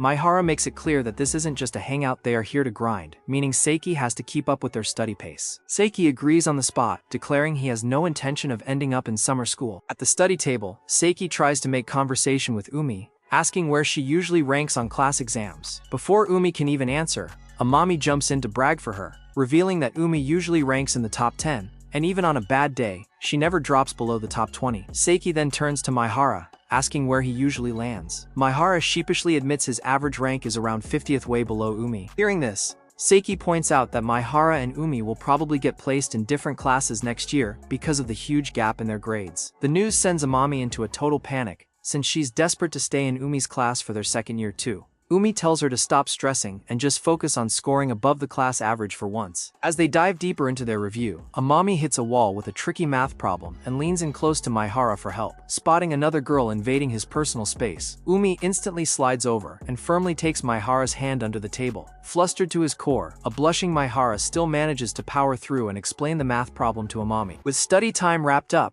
the group gets ready for dessert. Spotting a bit of sweet filling stuck to the corner of Maihara's mouth, Umi casually wipes it off with her finger and licks it clean right in front of everyone, leaving Seiki and Amami sitting there in absolute frozen shock, watching the romantic scene unfold right before their eyes. Seiki blurts out that Umi and Maihara are acting straight up like a couple, begging them to keep the heavy flirting for when they're alone. Amami chimes in, sighing that she'd love to find a guy just like Maihara. Umi quickly interjects, telling her what she really needs is someone competent with just as much high energy as herself. Amami laughs, pointing out that Umi basically just described herself, so if her best friend could just clone herself, Amami's love life would be officially sorted out. With their study session over, Seiki thanks the group, confident his grades are actually going to improve this time. Before leaving, Umi asks to speak with Maihara alone, requesting that Amami and Seiki wait outside by the entrance. The moment the door clicks shut, Umi collapses onto Maihara's back, wrapping her arms around him and softly apologizing for being such a high-maintenance, complicated girl. She opens up about a sudden spike of insecurity, admitting that hearing Amami say she wanted someone like Maihara genuinely bothered her. She whispers that she doesn't want anyone taking him away from her. Maihara asks her to let go for a second so he can look at her, but Yumi refuses, hiding her face and saying she looks a total mess right now. Maihara reassures her that he doesn't care, he's used to seeing her teary-eyed anyway, and makes it crystal clear that he only has eyes for her and no one else. Umi softly thanks him, confessing his words brought her immense relief. Look at the main character stepping up and making us proud. The guy is actually pulling it off. Maihara offers to walk her all the way home, but Yumi turns down the offer, saying that would be taking advantage of his kindness. Instead, she just asks to stay wrapped in his arms for a little while longer. Later that evening, Umi texts Maihara, offering to walk at least halfway with him on his way back home. Reading her message, Maihara tells her not to worry, explaining that he's just grabbing dinner at a nearby restaurant with his dad and heading straight back. He promises to text her as soon as he wraps up. Right on time, Itsuki appears, greeting his son and apologizing for running a little late. Stepping into the restaurant, Maihara immediately starts ordering the most expensive items on the menu, surprised by his appetite. Itsuki smiles and notes that since it's been ages since they ate together, he isn't going to hold back on ordering either. With dinner finished, Maihara feels comfortable enough to lay out his heavy questions. He asks his dad point blank if he still loves his mother. Caught off guard by the question, Itsuki explains that those romantic feelings are completely gone, though he deeply respects her as a person for everything she did as a wife and mother. Still, getting back together is strictly off the table. He adds that during the divorce, they even fought over who would get full custody of Maihara. Hearing this, Maihara comes to a quiet realization. Both of his parents genuinely loved him, yet they still ended up walking away from each other simply because their feelings drifted too far apart.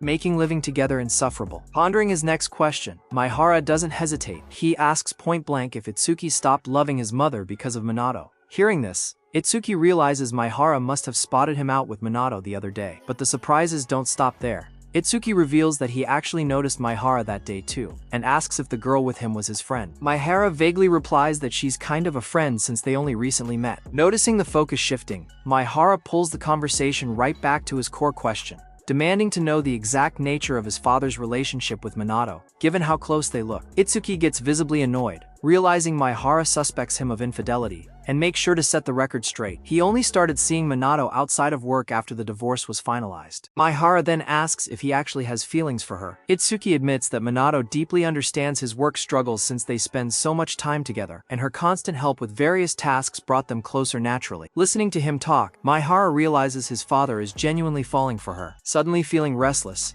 Itsuki decides it's time to head out, apologizing to Maihara for not being able to stay longer. Maihara tells him they aren't done talking yet, but before they can continue, Maihara overhears Nida's voice over a phone call nearby and steps over to check on her. Nida frantically explains that she had arranged to meet her boyfriend at this exact restaurant, so she went ahead and ordered her meal before he arrived. But he completely stood her up, leaving her stuck with an insanely expensive bill she can't afford. Hearing her predicament, Itsuki steps up to pay, declaring he would never leave his son's friend in a bind. Maihara stops him, insisting that he will cover Nida's bill himself since she's his friend. Walking up to the counter, Maihara asks his dad one last time if he truly loves Minato. Itsuki avoids a direct answer, simply saying that one day, Maihara will understand. Leaving the restaurant, Maihara walks Nida home. Along the way, she invites him into a convenience store to grab some coffee. Maihara immediately realizes he's going to be footing the bill for this too, prompting Nida to flash him a sheepish smile, promising to pay him back as soon as she gets the cash. Sitting on a bench outside sipping their coffee, Nida asks about his history with friendships. Maihara explains that he was never good at making friends because his dad moved jobs constantly, forcing him to change schools over and over again before he could ever form lasting bonds. Maihara turns the question back to her, asking if her parents get along. Nida says they fight fairly often, but always patch things up in the end. She casually adds that it's super easy to tell when someone is emotionally overwhelmed, you just have to look at their face. Hearing this, Maihara realizes she instantly picked up on the heavy, awkward energy between him and his dad.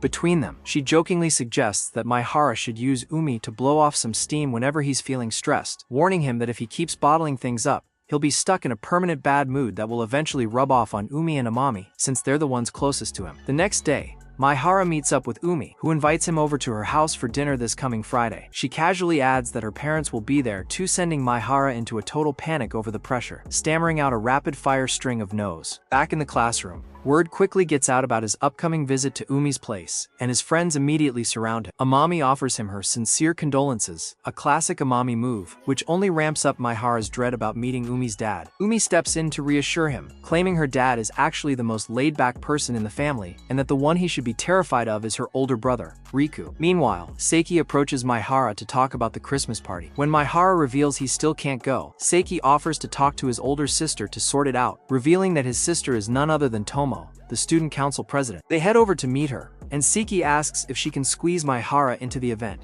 Tomo explains that mathematically, there are open spots available since a few people canceled their reservations. Just as Seiki starts celebrating, Tomo whacks him on the forehead with a book, telling him to listen to the full story. She explains that Maihara can attend the party, but he won't be allowed to join in on the official games. He can only grab food during the breaks. Hearing this, Maihara practically jumps for joy, realizing he'll officially get to spend Christmas alongside Umi after all. A few days later, Maihara goes to his mom, Masaki, asking if his dad said anything to her recently. Masaki tries to brush it off, claiming their messages are the same as ever, but Maihara isn't falling for it and presses her to spill what's really going on. Giving in, Masaki confesses that his dad was furious when he found out about her new job. Maihara realizes she had been hiding just how exhausting her editor job actually was, to the point where Maihara was taking on extra burden himself. Maihara points out that her working so hard is the only way for the two of them to survive, but Masaki corrects him. They could actually get by without her working, but she refuses to rely on a single cent of his father's money. Besides, she adds, threw herself into work to distract her mind from all her personal problems. Gently placing a hand on his, she apologizes for dragging him into her issues and making him feel so alone throughout it all. She reassures him that even if the three of them can never live together as a family again, she will always stand by his side. Sometime later, Maihara officially arrives at Umi's house, where he is warmly greeted at the door by Umi and her mother, Sora. and hands a bag over to Sora, explaining that it's a gift from his mother. After delivering the present, he slips off his shoes to step inside. Spotting the intensely stiff expression on his face, Umi jokes that he looks like he's about to have a heart attack at any second. Walking further in, Maihara is officially introduced to Umi's father, a man named Daichi. Maihara nervously greets him, breaking into a cold sweat the very second he opens his mouth. Daichi thanks Maihara for taking the time to visit them during such a busy time of year, as well as for always taking good care of his daughter. Watching their interaction from across the room, Sora notices Daichi intimidating Maihara a bit and tells her husband to soften his face and smile more so the poor boy can actually relax. Daichi snaps back at Sora, telling her not to tease him in front of company, but Sora completely ignores him and keeps teasing her husband anyway. Catching on to the playful chaos, Maihara realizes Daichi is in serious trouble and steps in to ask the family to call a truce. Once released from the banter, a sheepish Daichi apologizes for showing off such an embarrassing side of his household, admitting that things are pretty much always like this around here. Umi tells everyone to drop the formalities and dive straight into the meal, to which Sora agrees,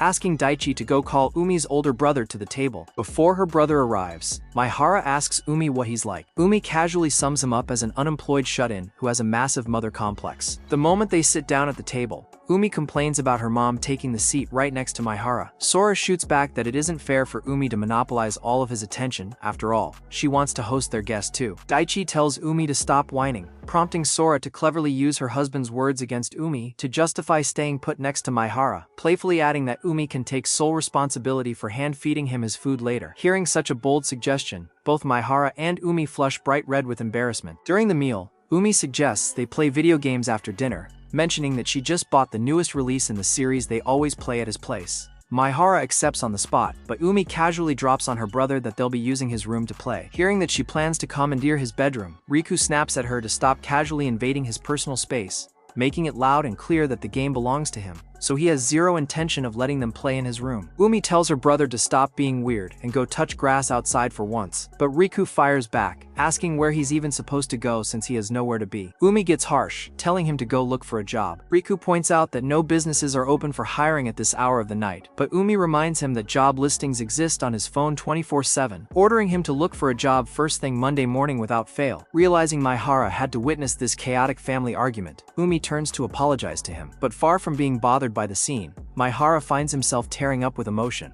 And Maihara can't help but reminisce about his own childhood back when his mom and dad were both under the same roof. Thinking about it now, he realizes just how naive he was back then, assuming those warm family moments would last forever. But by the time high school rolled around, those moments grew fewer and farther between. He remembers a day when he was complaining to his mother about his dad taking way too long to get home. Starving, Maihara had declared he was going to eat without him, or else they'd be having dinner in the middle of the night. As time wore on, Maihara noticed that it was just him and Masaki sitting at the dinner table every single night, and Masaki grew quieter with each passing day. A cold, invisible wall seemed to rise between them. When the divorce was finally finalized, Maihara found himself eating completely alone every day, as his mother had to throw herself into full-time work, leaving her away from home all day long. Snapping back to the present, watching Umi's chaotic, loving family interact proves to be too much, and Maihara breaks down in tears right at the table. Flustered, he stammers out an apology, gets up, and steps outside to catch some air. Standing in the cool air, he beats himself up for dropping everything out of nowhere and feels completely pathetic for crying right in front of Umi's entire family. He's spiraling in self-pity when Umi suddenly calls out his name from behind. Maihara tells her to head back inside, promising he'll return to the table in just a minute. But Umi shuts that down.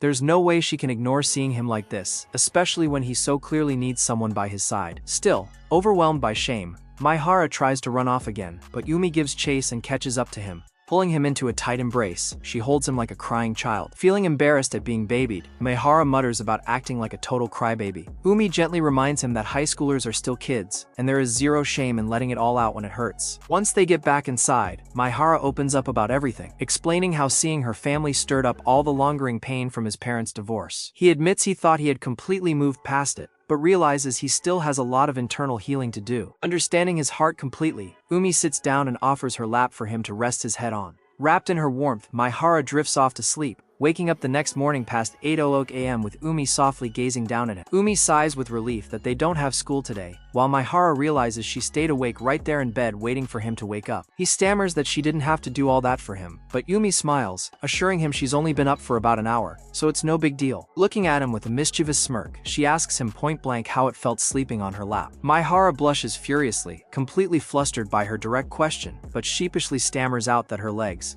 were warm and soft. Listening to his description, Umi smiles, glad to hear he got such a peaceful night's rest on her lap. Maihara tells her that she's done way too much for him, so much so that it doesn't even make sense to him, since he feels like he hasn't done anything to deserve such sweet treatment. Umi gently stops him, reminding him of all the amazing things he's done for her in return. As they look into each other's eyes, they slowly lean in for a kiss, only for the moment to be completely ruined when Sora opens the door, asking why they're up so early. Catching them mid-lean, Sora teases them, explaining that while kissing is totally fine, they really need to pick a better time and place. Afterward, Daichi asks to speak with Maihara alone. Bringing up his breakdown from the night before, Daichi reassures him that it was completely okay to let it all out. He understands how suffocating it feels to carry all that emotional weight by yourself. Taking in Daichi's heartfelt advice, Maihara realizes that crying or screaming won't undo the past. His parents are still going to stay divorced. Still, Daichi reminds him that letting out a good scream can help release the stress and allow him to be truly honest with his own feelings. When Maihara gets back home, he notices the family photo album sitting out on the table, realizing his mom had been quietly revisiting those old memories. A few days later at school, the class president lays out the next set of tasks for the upcoming festival. Maihara approaches her to ask for a huge favor, permission to step away from his duties for a bit to deal with an urgent personal matter. The president grants him leave, though she notes it'll count as his official break time. Relieved, Maihara thanks her,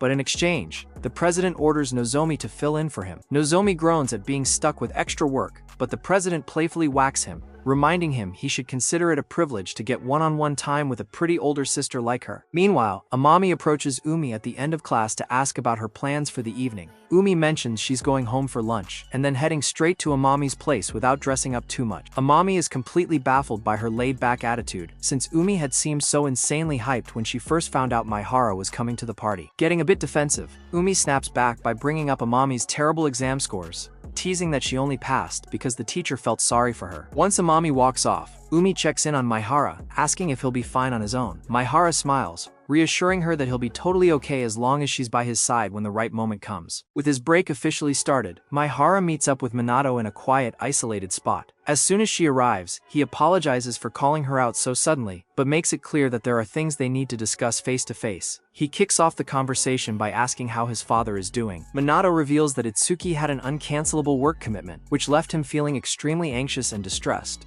with the whole situation. She mentions that she can understand why he was so worried, knowing his son wanted to talk about something crucial regarding his future. Hearing this only brings a wave of disappointment for Maihara. He had asked both Minato and his dad to meet so they could talk, but his father ended up prioritizing work over showing up. Lost in his thoughts, Maihara remembers the phone call with his dad, where he had asked if he could move in with him if he got into college, considering the campus would be way closer to his father's house. Bringing him back to reality, Minato comments on her first impression of him, admitting she originally pictured him as a quiet, shy kid. Maihara confirms that he usually is, but because this conversation involves his future, he decided to force himself to set his shyness aside for a moment. He adds that he was honestly surprised she agreed to meet him at all. Minato explains that she's here to help his father. She saw how deeply anxious Itsuki had been over this whole situation for the past few days. She adds that she also wants to help Maihara however she can. Watching her speak, Maihara realizes just how deeply Minato cares for his father. Minato explains that even though she was one of the least competent workers among her peers, Itsuki never gave up on her, earning her everlasting gratitude. Getting straight to the point, Minato asks Maihara to move back in with his father regardless of where he goes to college. She explains that Itsuki truly needs his son, pointing out that whenever Itsuki talks about Maihara, a noticeable lightness fills his eyes. Hearing her request, Maihara asks if she realizes how incredibly selfish she's being right now. Minato admits she fully understands the weight of what she's asking. She abandoned her work duties to speak with him and knows she's causing trouble for his mother. Because of that, she states she is ready to face any consequence, even if it means quitting her job and never showing her face to his father ever again. Realizing they need a much longer talk to figure out what to do next,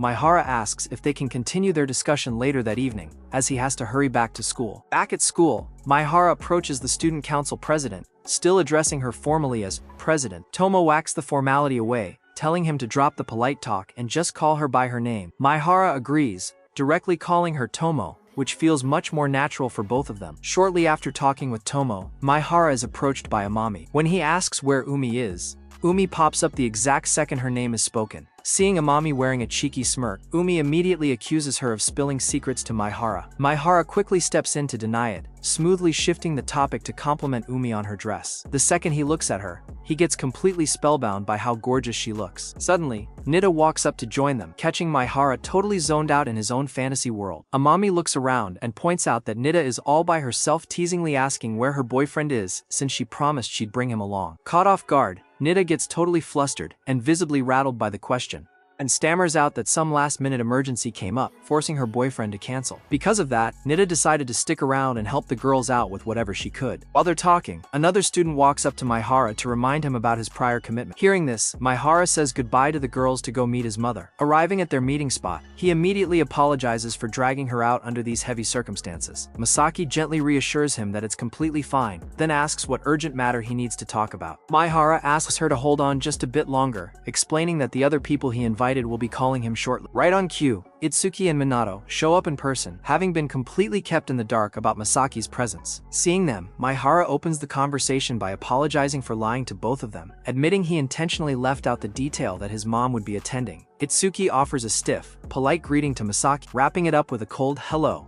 Realizing things are stalling before they even start, Maihara urges them to have a real serious talk. It's been a long time since they last saw each other, and Maihara knows they have plenty left unsaid. Masaki breaks the ice by asking if the woman standing beside Itsuki is Minato. Minato steps forward, introducing herself politely and confirming her identity. Masaki casually mentions that since she and Itsuki are divorced, Minato is free to do whatever she wants with her because Masaki couldn't care less anymore. Minato quickly steps in to clarify that she has no bad intention. Picking up on the dynamic, Masaki deduces that Itsuki is just stringing Minato along, playing with a woman's feelings all over again, something Masaki knows all too well after years of marriage. Itsuki brushes her off, claiming she could never understand his mindset. Losing her cool, Masaki raises her voice, warning him that if he keeps acting like this, he'll never change. Itsuki refuses to argue back, coldly stating that if she just came here to insult him, she can go right ahead. With that, Itsuki turns his back to leave, asserting there's nothing left to discuss. But before he can take a single step, Minato grabs his hand, begging him to stay until the conversation is finished. Taking advantage of the moment before his father can run away again, Maihara drops his true wish. He asks Itsuki and Masaki to make peace and move back in together as a family, confessing that he refuses to be forced to choose between the two of them. Knowing he won't get an immediate answer from either parent right then and there, Maihara makes a simpler request. He asks if the three of them can at least take a photo together by the school tree so he can keep it as a treasured memory. Spotting Umi arriving right on time, Maihara hands her his phone and asks her to take the family picture. Sometime later, the students head back inside to enjoy the school party. As they walk around, Umi suddenly spots those two former acquaintances from middle school and can't take her eyes off them. Noticing her gaze, Maihara gently asks if she secretly wants to make amends with them. Umi sighs, confessing that while part of her might want to, she's already burned every single bridge with those girls, having made it brutally clear in the past that she never wanted to speak to them again, making it practically impossible to ever reach out now. Telling her that he wishes she could stay with him a little longer. Maihara points out how he managed to get his own estranged parents to make peace, so there's no reason why Umi can't settle things with her old friends too. Before Umi can even build up the courage to take the first step, the two girls walk straight up to her to initiate a casual chat. Seizing the moment, Umi opens her heart and explains everything. She admits that she should have just been honest about her feelings from the very start, which would have prevented her from harboring all that bitter resentment for so many years. Hearing her out, both girls burst into tears, revealing that they had been dying to reconcile with Umi for ages. But because they had lied to her in the past, they were convinced Umi would never forgive them. Softening up, Umi reaches out, takes their hands, and officially forgives them, though she sternly warns that if they ever lie to her again, there will be serious consequences. Watching the sweet moment unfold from afar, Amami swoops in, pulling all three of them into a tight, warm reconciliation hug. As the festival comes to a close, Tomo announces that the organizing committee is officially dismissed, freeing everyone to head home. Umi finds Maihara so they can leave together. Walking back, Umi pulls out her phone to show him some of the photos they took throughout the day.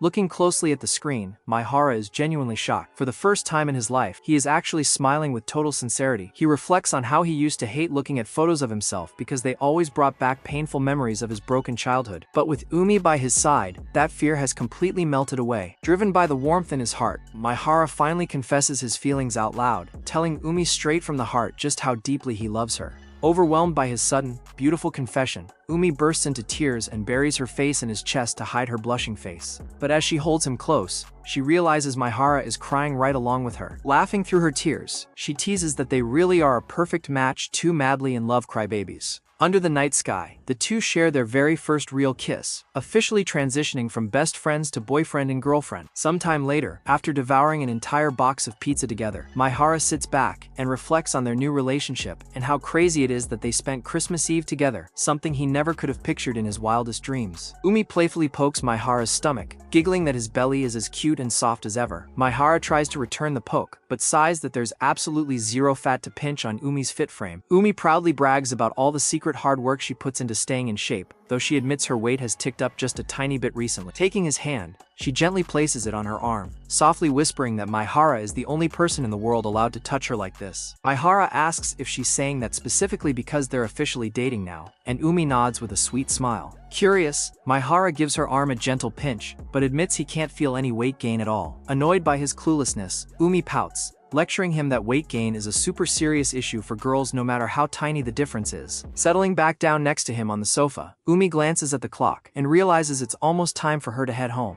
She dramatically collapses onto him in defeat, whining that going home is the absolute last thing she wants to do tonight. And looking into her eyes, Maihara softly admits that he doesn't want her to leave either. However, Umi sighs and remembers that she promised her parents she'd be back home by a specific time. Walking over to the front door, Umi tells Maihara that she'll walk back alone tonight. She wants to take the quiet walk home to just reflect on how incredible it feels to finally be dating the best person in the world. As they say their goodbyes, Maihara feels a sudden surge of freezing cold air and quickly retreats inside. The next morning, he wakes up burning with a high fever. Lying in bed, Maihara realizes that all the extreme emotional tension he was holding over the past month dealing with his parents, their divorce, and family drama has finally completely evaporated now that everything is resolved, leaving his immune system totally crashed. Checking around the house, he notices his mom has already gone back to work, meaning he'll be on his own for the next 2 to 3 days. He sends a quick message to Umi to let her know he's sick. In no time at all, the doorbell rings. It's Umi and her mother, Sora, standing at the door wearing face masks. Seeing how flushed and burning hot Maihara is, Sora immediately gets concerned, and Umi suggests taking him to the hospital by car so a doctor can evaluate him properly. Confused, Maihara stops them to ask how on earth they managed to unlock his front door. Umi holds up a set of keys with a grin, revealing that Masaki gave them her spare key and specifically asked the two of them to look after Maihara while she was away at work. At the hospital, Umi and Sora wait in the lobby while Maihara gets checked out. Seeing him walk back out after his exam, Umi rushes over to ask how it went. Maihara reassures her, explaining that it's just a standard seasonal cold that should clear up in 3 days max, with no alarming symptoms. Relieved by the news, Umi lets out a huge sigh, while Sora tells him to go straight home and rest, adding that she already updated his mom about his condition. On the drive back, Sora teases Umi about how frantically panicked she was earlier that morning when she first read Maihara's message. Umi huffs, asserting that it's only natural for her to react like that after all. They are officially boyfriend and girlfriend now. She softly adds that she genuinely wouldn't know what to do with herself if anything ever happened to him. Once they arrive at Maihara's house, Umi announces that she's staying over to nurse him back to health, noting that his mom already gave them full permission since they're dating. She wraps him in a warm hug, but as she holds him, Maihara spirals into self-pity. He mutters about how useless he feels, constantly needing her to take care of him like a foolish kid who gets sick over the smallest things. Catching on to his negative mindset, Umi gently stops him. She looks him in the eye and tells him it's completely okay, reassuring him that she loves him exactly as he is, flaws and all. Feeling guilty, Maihara apologizes for dumping so much negativity on her lately. Umi teasingly agrees that he was being a major downer, ordering him to just shut up and let her and Sora pamper him, because getting better is the only job he has right now. Later that night, as Maihara tries to fall asleep in the quiet house, he notices Umi peeking through the cracked doorway, watching over him. Finding her behavior a little strange, he calls out to her. A bit embarrassed, Umi apologizes for acting like a creep, explaining that she was just way too worried to sleep and wanted to make sure he was resting comfortably. Maihara smiles soft, telling her he's totally fine and encouraging her to go get some sleep herself. But Umi refuses to budge, insisting, saying she's far too worried about him to leave him alone while he's suffering. There's no way she can stay calm in another room feeling like that. Maihara gets worried about her instead, begging her to take care of herself so she doesn't end up catching his cold. But Umi holds her ground, repeating that she gets too restless whenever she isn't right by his side, Seeing her determination, Maihara gives in, letting Umi nurse him as much as she wants, a concession that immediately puts a bright smile on her face. A little while later, Umi checks his temperature again and notices his fever has dropped almost completely. Still, she carefully spoon feeds him some hot soup to make sure he recovers even faster. Downstairs, Daichi overhears the two lovebirds talking and nervously asks Sora if it was really a good idea to let Umi stay in the same room as Maihara. Sora reassures him, noting that even if they're sleeping in the same room, they have individual futon. Daichi gets what she's saying, but stays visibly uneasy. Sora chuckles, pointing out that if anyone in that room poses a threat, it's Umi, since Maihara is way too weak from his fever to try anything anyway. Back in the bedroom, Umi tells Maihara she's turning off the lights so they can sleep. As she drifts off, Maihara lies there, completely spellbound by how gorgeous she looks while sleeping. Whispering a quiet "I love you," he reflects on how deeply she cares for him and treats him with such tenderness. Realizing she's truly the person he loves most in the entire world, he reaches out to gently stroke her cheek, but pulls back at the last second, afraid he might wake her up. Suddenly, Umi opens her eyes, revealing she was awake the whole time. She smirks and whispers that if he says "I love you" out loud, he's allowed to touch her face as much as he wants. Maihara blushes, asking if she promises to go straight to sleep afterward. Umi nods softly. Reaching over, Maihara gently strokes her cheek and tells her once more how much he loves her. By the next morning, Maihara checks his temperature to find it has dropped even lower. Grabbing his phone, he sees a text from Umi saying she's heading out to hang with her friends. He remembers her telling him right before she left not to waste his day playing video games just because she wasn't there to watch him. Noticing he's awake, Sora steps into the room to start cleaning up. As she tidies around the bedroom, she begins talking about Umi, warmly thanking Maihara for coming into her daughter's life. She explains that thanks to him, Umi has become so much more expressive and open with her emotions.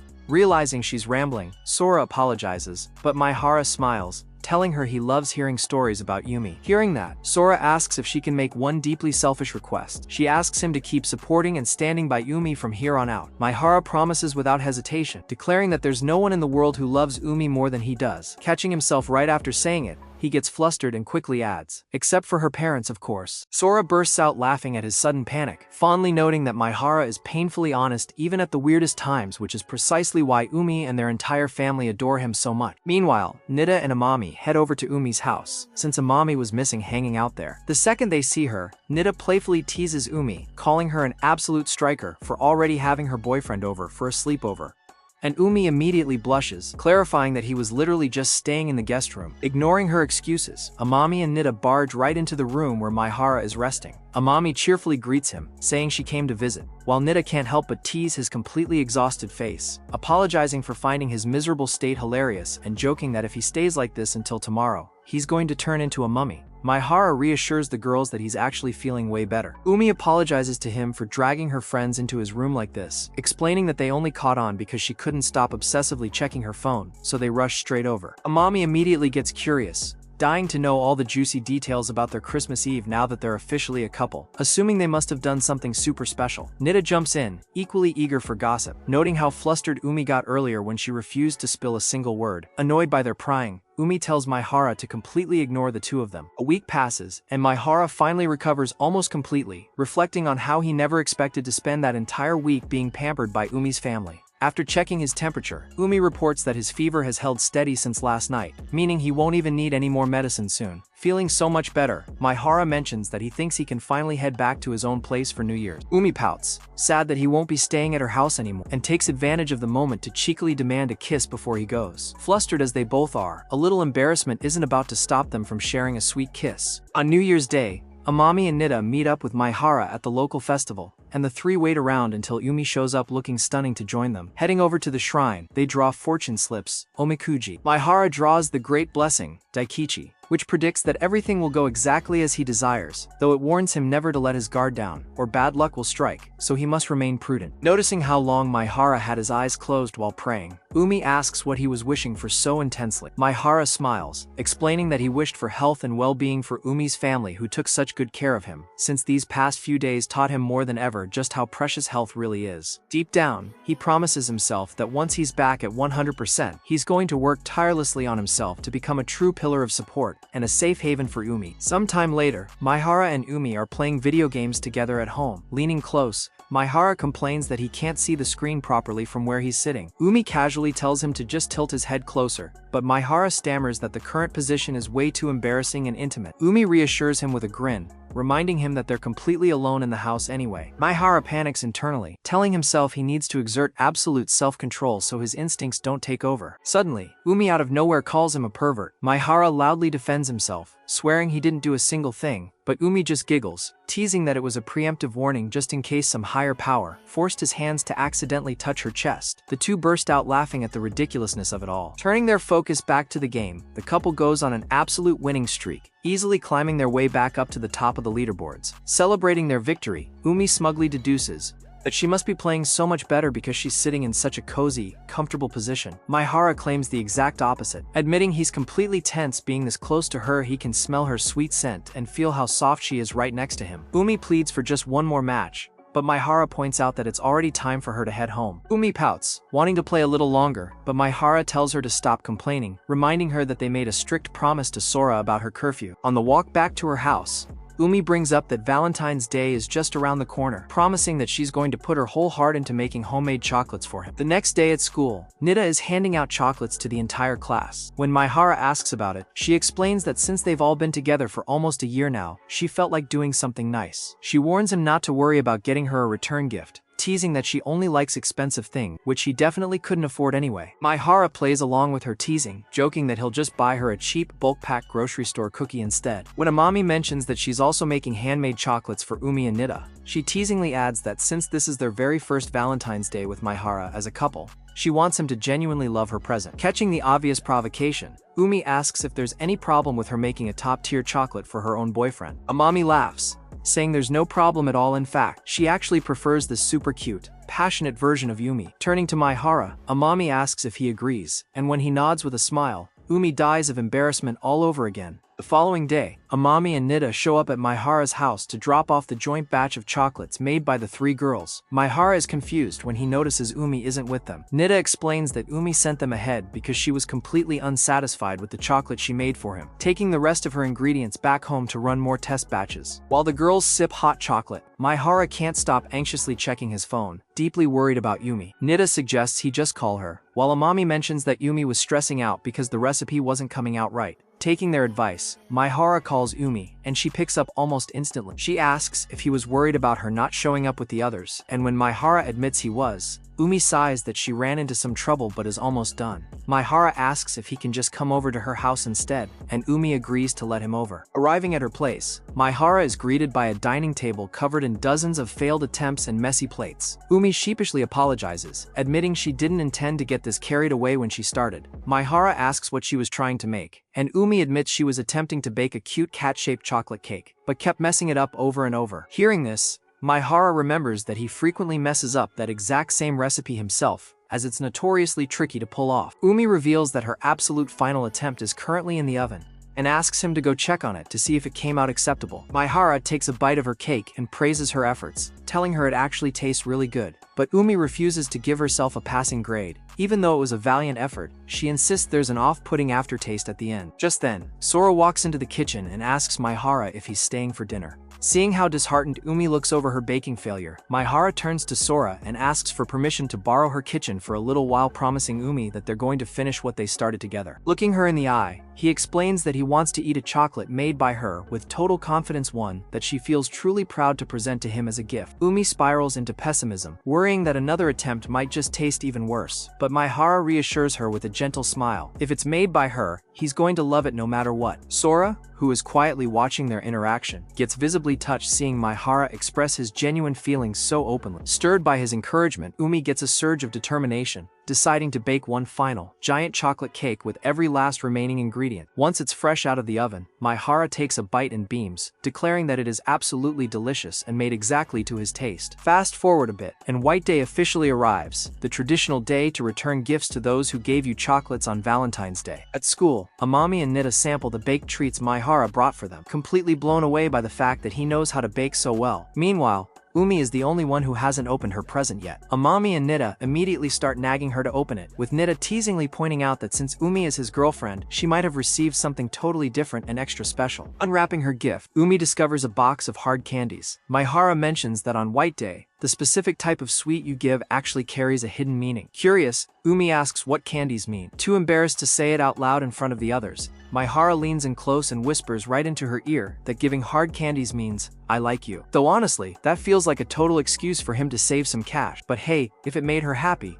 we'll let it slide. Later on, as Maihara and Umi walk down the street together, Umi keeps eyeing his bag, wondering if her official birthday present is hidden inside. Maihara smiles, telling her she'll only find out once they reach their destination. Arriving in front of Amami's house, Maihara stands there completely stunned by the sheer size of the mansion. Umi casually notes that while Amami's place is almost twice as big as theirs, it still counts as a normal home. Stepping inside, Eri Amami's mother immediately greets Umi with a warm, tight embrace. Umi sincerely thanks Eri for letting them use her house every single year to throw her birthday party, but Eri waves off the gratitude, gently telling Umi that she considers her like a daughter anyway. Noticeable among the group, Eri turns her attention to Maihara and greets him warmly. Stepping closer, Eri reveals that Amami constantly brings up his name whenever she tells stories about Umi's daily life, which piqued her curiosity about what kind of guy Maihara was. She admits she even wondered for a moment if her own daughter had started developing feelings for a boy in her class. Hearing her mom spill all of that, Amami flushes bright red, groaning that this conversation is way too embarrassing for her. After showering Umi with birthday confetti, Amami pulls her best friend into a massive hug, wishing her the happiest birthday and gushing over how overjoyed she is to have her celebrating under their roof once again. To celebrate her birthday for yet another year, which brings a huge radiant smile to Umi's face. Watching the sweet moment, the girls comment on how Umi and Amami have always shared a truly one-of-a-kind bond. Embracing each other tightly, Umi and Amami are suddenly ambushed as Nida dives right into the middle of their hug. Shortly after, Eri calls the girls over to help set the table with food, and soon it's time for Umi to open her birthday presents. Maihara waits to hand over his gift last, but notices that all the girls have backed away, standing surprisingly far from them. Asking why they're keeping their distance, Nida smirks and says it's to give the couple their moment, claiming Maihara won't be able to concentrate on his romantic gesture if everyone is staring. Maihara shakes his head, reminding them he's literally just handing her a present, so there's zero need for all the extra drama. He hands over his gift, and upon opening it, Umi first finds a handwritten thank you card, which warms her heart completely. Peeling back the wrapping to reveal the actual gift, Umi gasps it's a beautiful hair accessory with a stunning blue gradient. Maihara explains that while he originally thought about buying something she could wear every day, he ultimately chose something special, an accessory reserved for formal occasions, parties, or dates. Umi asks if she can try it on right now, and with his nod, she slips it into her hair. Maihara stands there completely breathless, softly telling her that it looks even more gorgeous on her than he had imagined. Later that evening, as the party winds down, Eri and Amami are in the kitchen, clearing the table. Amami turns to her mom and asks if she'll ever find someone who will make her feel as deeply loved as Umi feels now that she has Maihara. Eri smiles warmly, reassuring her daughter that a person like that definitely exists out there for her. After all, Amami was born from the genuine love shared between her and Amami's father, so it will surely happen for her too. Reassured and happy, Amami sighs, hoping the person she eventually meets is just as incredible. On the walk back home, Maihara and Umi pause in front of a blooming cherry blossom tree. Maihara reflects on how he used to only watch the sakura blossoms from his bedroom window, making standing right beneath them in person a completely different, wonderful experience. Umi casually mentions that heading straight home now feels a bit boring, but admits she's a little confused as to why Maihara brought her to this specific spot. Maihara admits there's no deep, secret reason. He just wanted to express his heartfelt gratitude once again for everything Umi and her family did for him over the past week, and thought bringing her to a beautiful place was the best way to do it. Sitting together on a nearby bench, Maihara opens up, confessing that he used to hate spring because he was always entirely alone during this time of year. But now, with Umi and all his friends by his side, spring has easily become one of his favorite seasons. With total sincerity, he thanks her for becoming his girlfriend. Overwhelmed with affection, Umi wraps her arms tightly around him, softly whispering that she is completely his. Stepping back, Umi looks closely at him and notices that Maihara seems to have grown just a tiny bit taller. Teasing him, she stands on her tiptoes and presses a soft kiss to his forehead. Smiling up at him, she whispers that she wants to see him grow even taller so that every time she kisses him, she'll have to stand on her tiptoes just to reach his lips. Maihara chuckles in mild disappointment, joking that he probably won't hit a massive growth spurt anytime soon. Looking up at the cherry blossoms drifting softly through the air, with their goals and hopes for the future clearer than ever, Maihara realizes that they have officially taken their first steps together into a brand new season of their lives. I have to admit, I would absolutely love a second season with them a bit older, maybe living through college and adult life. Man, I don't know, do it like Takagi-san, give them a little daughter to interact with, and I'd watch the whole thing. If you enjoyed this anime and want to see more like it on the channel, don't forget to leave a like and subscribe. I'll definitely bring even more content for you guys. See you in the next video, peace out.